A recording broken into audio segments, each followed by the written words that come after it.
Amazing.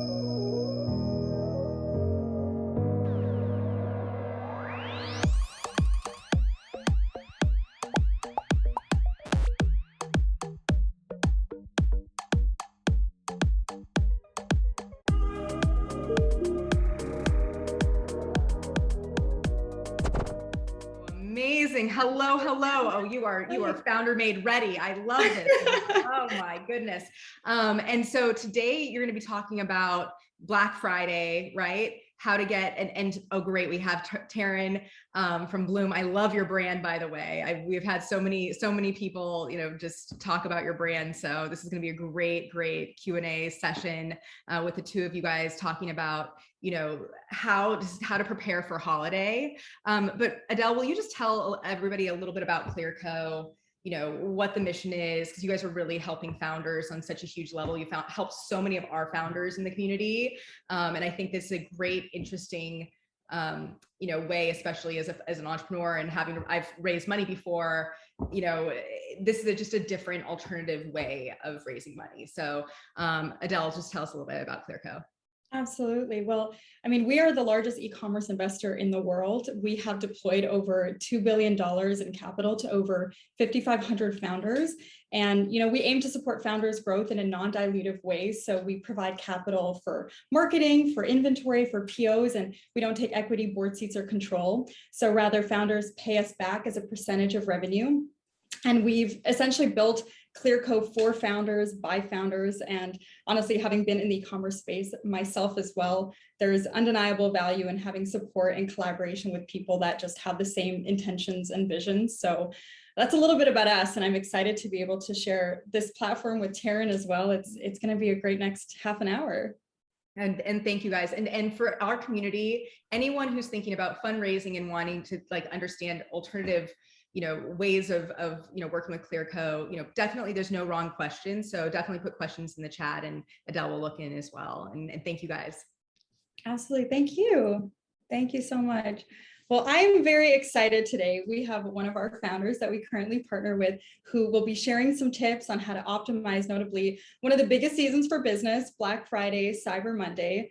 We are going to talk marketing and inventory strategies that are key for all founders listening on this call today to be best equipped. And, one of my favorite leadership experts, John Maxwell, always says, if you don't prepare, you will repair. And nobody wants to do that when it comes to their business. So without further ado, I want to introduce millennial female entrepreneur, Taryn Gatrora, the CEO and co-founder of Bloom.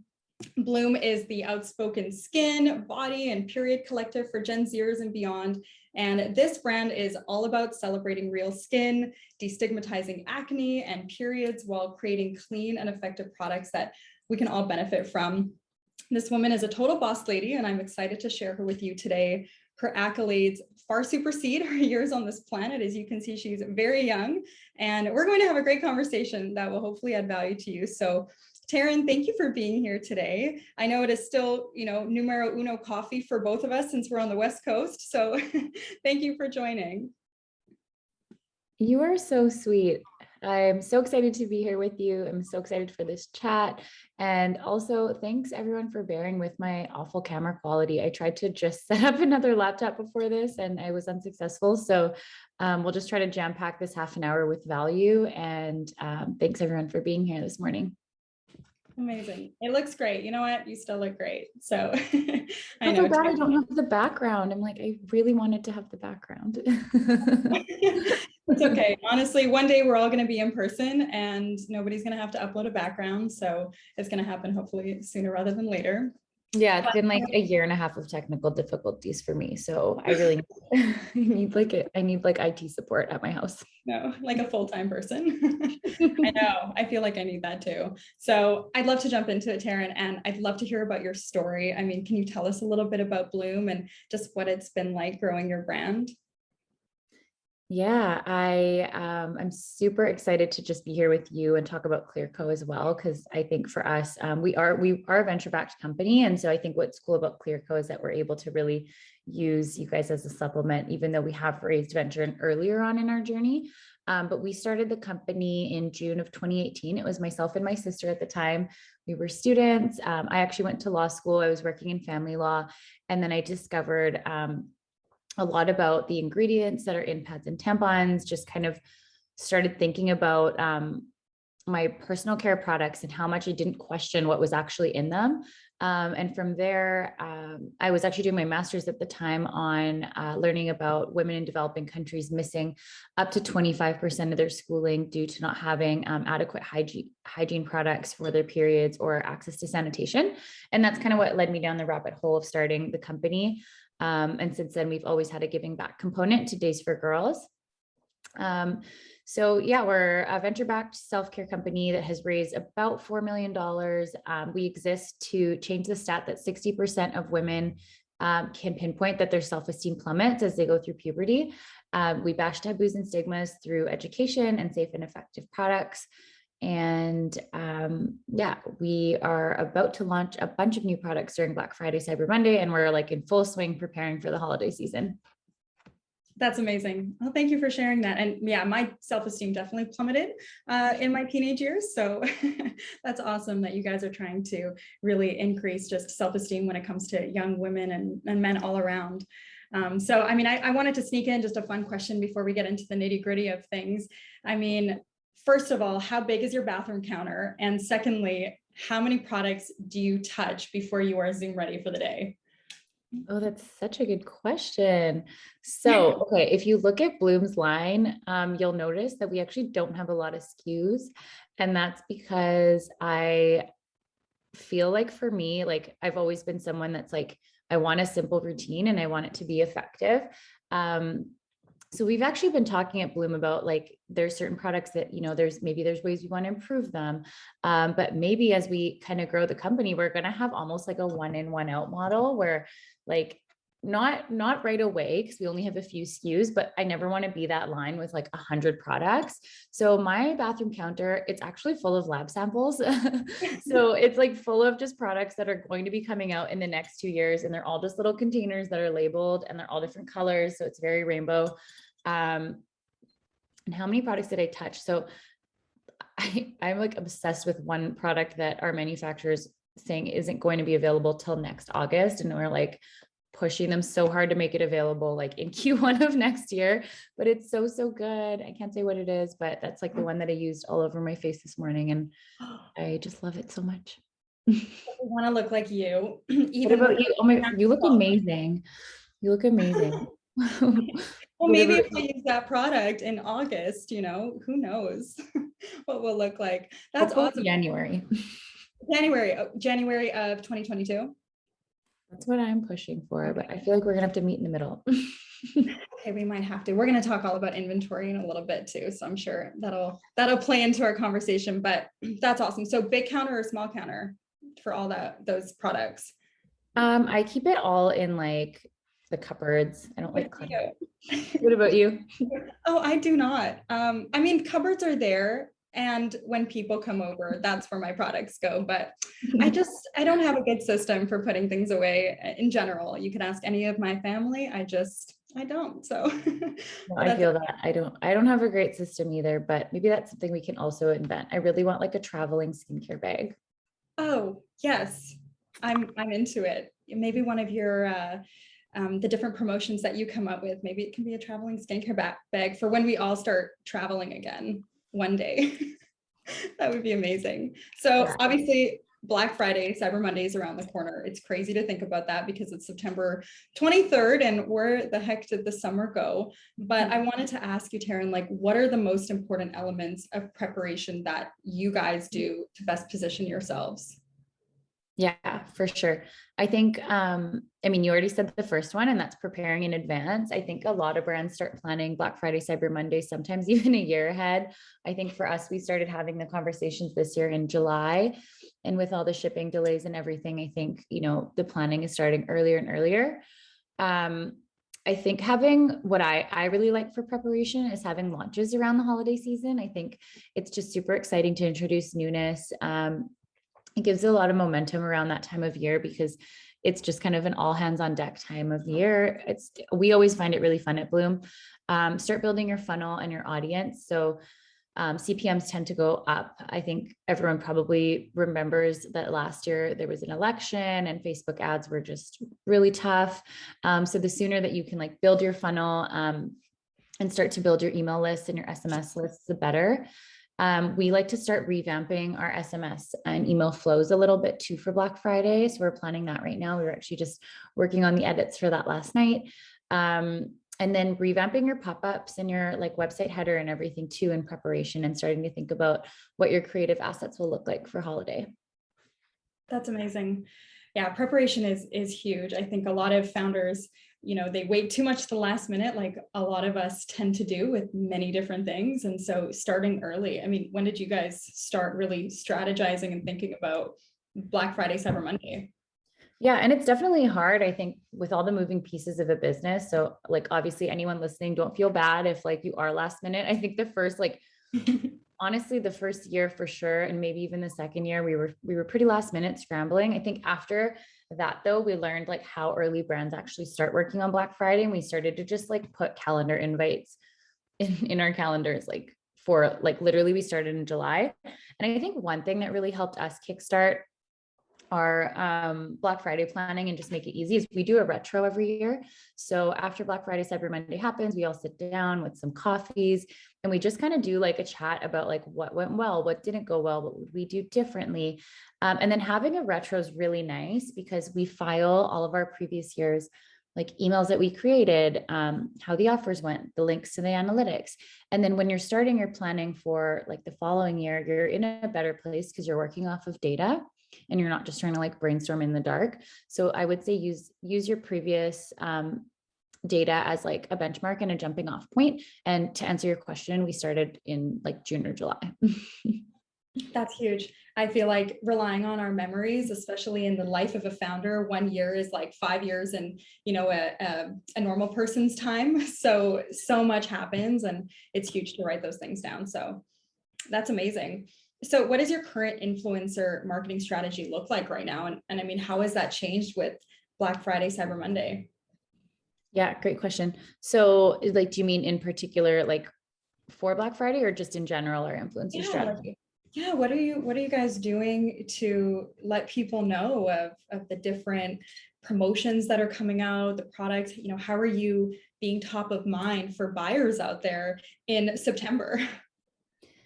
Yeah. So I think one thing that we think about a lot is like gifting and holiday gift guides. And a lot of influencers in our community actually make their own gift guides. So obviously we don't like pitch ourselves for those gift guides like we do for press, but not necessarily for the influencer ones. But we do like to gift people around this time of year so that we are top of mind when they're putting those together. And for that, I think it's really important to share like the important things about your brand so that if it aligns with someone's values, they're able to speak to that. And I think for us, that's always been relevant where, there might be influencers in our community who want to encourage their communities to shop local or shop like from brands that are vegan or cruelty free. And so that's like been really important. So I think when talking to influencers, especially this time of year when so many things are being sold, and I think for us, it's like, it's not really about like selling as much product. Obviously, like everyone wants to sell lots of product, but it's really about getting people to be able to find the products that they actually need that serve them. And so through that, it's like starting with finding the right influencers. And I think one day when you and I were chatting, we talked a little bit about, we use an app called Caro. It's Carro, and it actually tells you the influencers in your own community or that have bought from your own Shopify already, and that are like verified or that have large accounts. And that's super cool because then we're able to find those people that are already in love with the product or the brand and they are influencers and we can gift them further for the holiday season. So that's a really good tip that I like. I think we also we use affiliate networks like Skimlinks for press during this time of year. So that's really good for holiday gift guides. And then we're doing lots of stuff on TikTok right now, which is exciting. Dances or no dances? I tried to make my own TikToks. Our team actually put together briefs for myself and my co-founder, and they're like, you guys like need to make these. And we like wasted so much time filming. So that was non-revenue generating activity. No, and it was like, honestly, it made me just feel old. But my team is so good at creating TikToks. Like some of the people on our team are just absolute naturals on camera and on TikTok. So yeah, I'm gonna leave it to them. I love the founder account. Some founder accounts are just incredible though, and I love watching them. I know it's been such a neat platform that's emerged, honestly. And I love what you were saying about, compiling data. I mean, it goes back, ladies and gentlemen, to data and having information on who the people are that your brands are connecting to. And that's so huge, because then you know who to find, because there's more people that are going to be just like those that have connected to your brand. So that's amazing. And Taryn, when it comes to your omni-channel marketing campaigns, I mean, you said TikTok is a focus right now. I mean, where else are you seeing the best return on your investment? It's a really good question. I feel like this year, more than any other year for us, we have a really diversified channel mix. So like normally there might be one channel that's really outstanding compared to the others. And I feel like this year things are more equal parts of the pie, whether it be email, SMS. I'm always a really big fan of email, just for holiday, especially because like I said, CPMs are going up and those are your loyal. Sorry, I don't know how to turn that off. Yeah, so I'm a huge fan of email. I think oh my gosh, I lost my train of thought. I'm so sorry, Adele. Can you remind me the question? Yeah, the different platforms. So there's TikTok, okay. Email. Yeah. Where else are you finding people Yeah, so in the virtual world? definitely diversified this year for sure. But I would say that Instagram is still one of our biggest, like both paid and organic. It's still huge for us. We're trying Pinterest right now too. So I can keep you guys posted on that. Oh, I love Pinterest. That's amazing. And I love that you guys are trying new things. I mean, I think that that's something that most founders who have gained success, that's what they can say that they've done. But I mean, speaking on trying different marketing strategies, I mean, it costs money and time and obviously a lot of courage to just, throw mud on the wall and see what sticks as a founder. So I wanted to ask you, like, how has your willingness to take risks and try different things from a marketing standpoint, how has it helped you become successful? How can you perhaps bestow a little bit of courage and encouragement to any of the founders listening on this call today to step outside their comfort zone and try different things? That's such a good question. I think it can be really easy to shadow box yourself, especially in the environment right now where like things are really unpredictable and we're all trying to be super careful with cash. So I would say, and this has always been my advice since we started the company, like you have to be willing to take risks, but also like that doesn't mean you have to like go all in and put like $50,000 into one influencer. I think it's all about testing and testing things that don't scale and testing with small budgets. And like that's like one of the things we do is like we use Clearco for our marketing and ad spend, and that allows us to like be able to test different things at small amounts. But we don't scale anything until we do see some success. And I think that's like my advice to other founders is like always be willing to fail. Like 9 out of 10 things you're going to do might fail, but make sure that those tests are manageable risks financially. And also like we like to rank things based on like what it's going to cost us, and what the effort is and the resources it's going to take and like the projected potential output. And then you can like score your different ideas and like rank them based on that. And that kind of gives you like a little roadmap for testing to go off of. But always be testing. I think that's something that like we learned when we were in it, even though we're a product-based business, we were in a tech accelerator. And I think that was just one of the habits that we got into where it's like, whether it is a new product, it's new messaging, or it's a new channel, I think all these things can be tested at a small budget. Or like TikTok, for example, you can do lots of testing on the organic side before you even have to get into paid. And you can find a winning creative that does well and then use that format later on paid. So that's what I would say. I think if anything feels like it's like, if it goes badly, it's going to like really hurt your business. Like maybe it's not a test you need to do. Like maybe you can make it a smaller scale test. There's always ways to to do things that I think, are still scary, but manageable. That's really good advice. Thank you for sharing that. So with the last few years that you have been encountering all your different tests, what's been your most successful sales campaign to date? That's a good question. Most successful sales campaign to date. I almost wish that there was one because then I could like repeat it.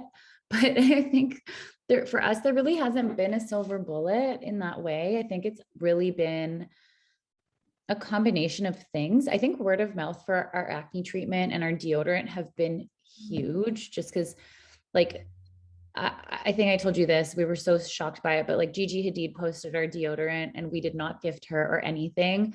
And she genuinely posted that she bought it with her own money on Instagram. So that was a huge, huge sales boost for us. And then we got a ton of press following that, which led to like more sales. So I'd say that was something that like I wish we could repeat and was like just such an amazing dream moment. But I think it's really just the compounding of like great product, working really hard. Reviews are obviously huge, finding channels that work, reaching your customer. So yeah, not necessarily one thing. I do think it is really important to figure out what's unique, like what's a unique channel mix or way to reach your particular customer. So like for us, it's Gen Z. So we've really learned a lot of like what resonates with Gen Z and like how do we make sure we're communicating that message to that community. So I think for each brand, it's definitely different. And then I would also say like figuring out paid advertising. Like I was really resistant to it at the very beginning because it was so expensive, but I think it's such a great way to scale if you can figure out how to amplify your message and just keep testing. And so again, like that's something that like we use Clearco for every single month. And it's really helped us test on the ad side. Yeah, it's awesome to be part of that journey. And that's great. Figuring out those Gen Zers, an interesting bunch more. So I want to talk a little bit about creating urgency because I don't know about you, but I am a major last minuter when it comes to the gifts for my family and friends. They'd be lucky if 1 week before, Christmas, Hanukkah, I'm getting their gifts. So how do you create a sense of urgency for customers to, to buy during the promotional seasons that you have? Yeah. So for us, we actually do the same sale every year on Black Friday. So having that consistency year over year, our community actually really looks forward to it. And like they ask about it, they know it's coming. So I think what's been really cool from like a FOMO perspective is just that, well, it's not even really FOMO. It's just more so that like they know it's coming and they know it's only once a year. So the urgency is there to like stock up, I guess. So we constrain our sale to like certain dates and we don't go on sale all the time, especially not the buy two, get one free that we do during Black Friday. So that'll be during the Black Friday dates. And then for Cyber Monday, we do like a 20% off. And I think the reason that that's worked really well for us is it's kind of something for everyone. So we have our community members that want to like buy a bunch of products. And so that's why buy two, get one free works well for them. And then we have the 20% off for people that maybe don't want to spend as much or just want to try one product. It's really good for new customers. So just for us, like that's been what's most effective. So being really thoughtful about what your sale is and then like ending it when it needs to be over and not just like continuously extending it. Cause I think then people aren't going to be as excited. So yeah, that would be my advice on creating urgency. Yeah, creating a deadline like we had in school.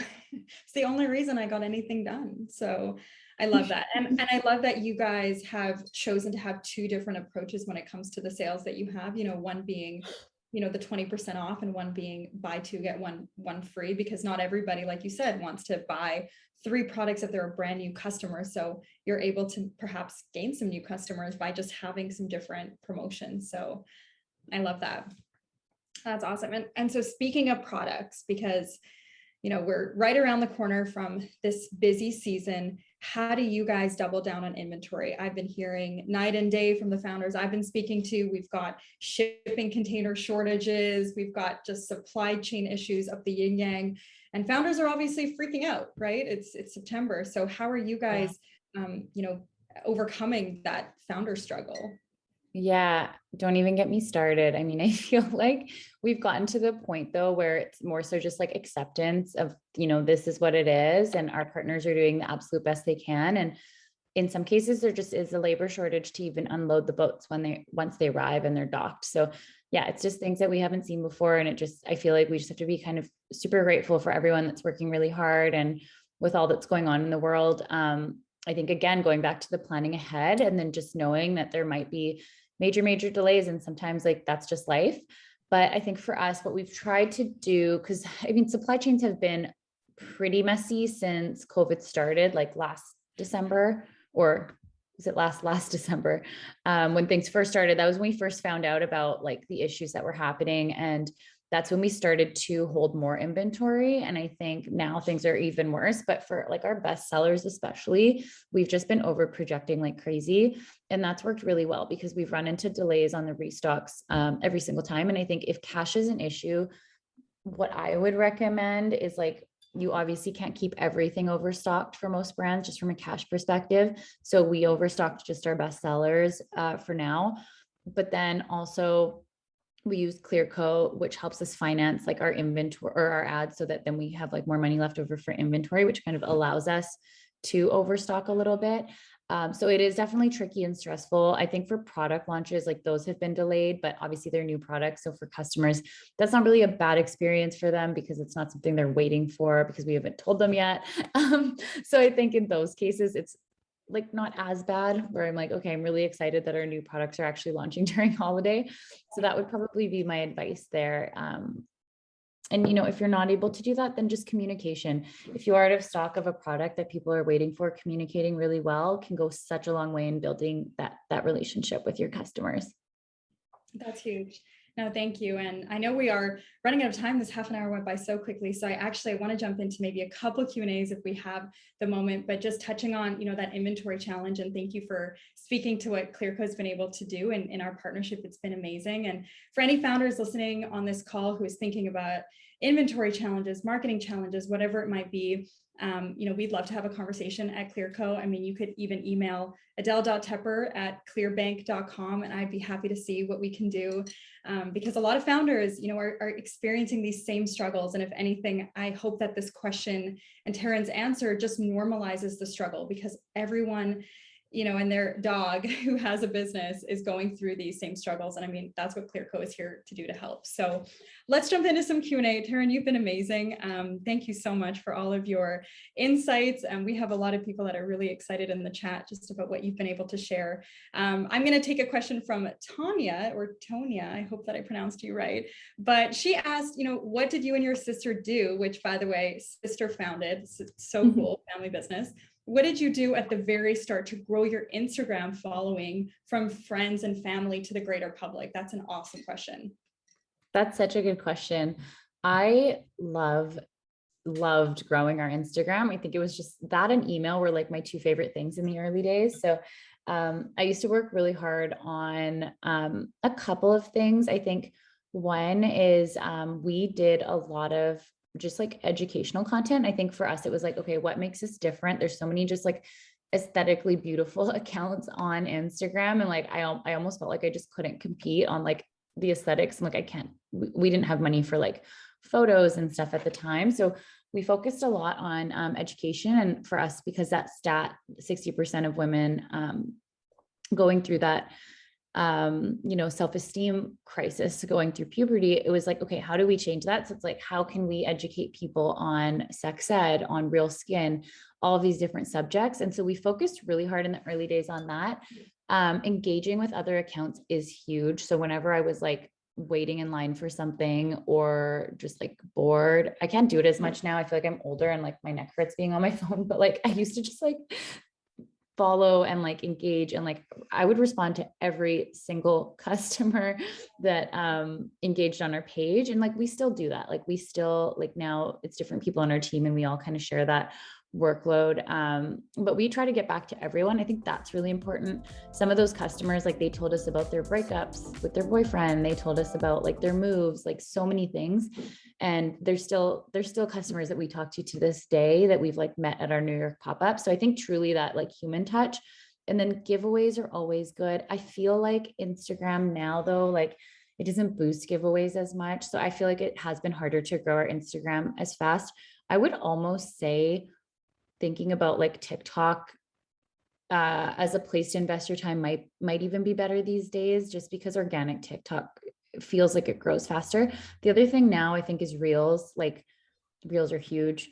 I would also subscribe to Later's newsletter. Just like Later. They have a really good social media newsletter and tips on how to grow your social media. Oh, amazing. Thank you for sharing that. I hope that this was helpful. I hope that this added value to the founders on this call. Taryn, thank you so much for your time. I'm excited to continue to grow with Bloom and continue our partnership. Thank you for sharing and being the boss lady that you are. So thank you, Founder Made, for having us and allowing us this platform, and hope that you all have a great rest of the day listening to amazing speakers.